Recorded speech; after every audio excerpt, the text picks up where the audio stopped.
And that was how they were able to grow I economically. also see nuclear as driving safety and quality culture in the countries where they're in. Do you see that too? Absolutely. One of my favorite stories, by the way, is that the nuclear industry, which has really, pioneered safety culture checklists, they collaborated at one point with the hospitals to see if what the hospitals could learn from the nuclear plants and what the nuclear plants could learn from the hospitals. It turned out that the nuclear plants had nothing to learn from the hospitals, and the hospitals had a ton to learn from the nuclear power providers. Wow. As you know, there's been some very famous accidents: 3 Mile Island, Chernobyl, Fukushima. The thing that nobody realizes is that hardly anybody dies from those accidents. There's a lot of fear associated with it, but in fact, the accidents themselves, the total death toll is going to be about 200 people after 50 or 100 years after Chernobyl. And the good thing about those accidents is what they did is it really wakes everybody up. You create a safety culture in the United States. That safety culture has benefited the nuclear industry around the world. And you're absolutely right. To have nuclear power, it means you have to train the scientists, the engineers. It brings a level of professional standardization and quality that really is part of countries developing economically. So I think for sure, that's one of the main reasons you should want nuclear, is the culture of excellence that it requires. Okay, some anti-nuclear people here mention nuclear waste as they feel it's a trump card to be anti-nuclear. What do you have to say about nuclear waste?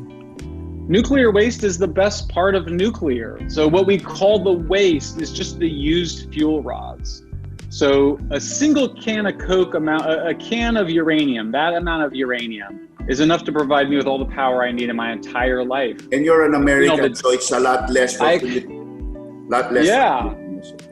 So that's the best part about nuclear waste is that there's very little of it.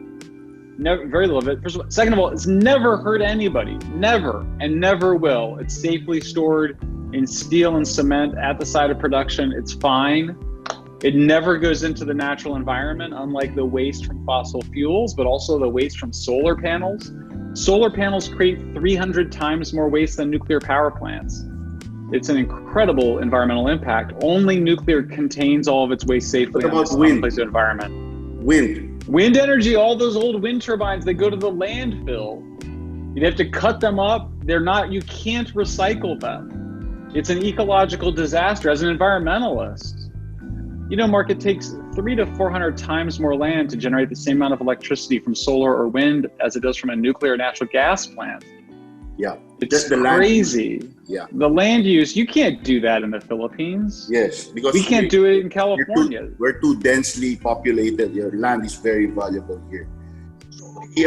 Michael, where should people visit if they want to learn more about you, your movement, your organization? What should they do? Well, the first thing is that it's not my movement, it's our movement. It belongs to you as much as it does to me. In fact, the most exciting thing that's happening right now, Mark, is that there are so many leaders that are showing up, particularly women of color from developing countries. And I don't get in the way of it. I just applaud it. I think it's so exciting.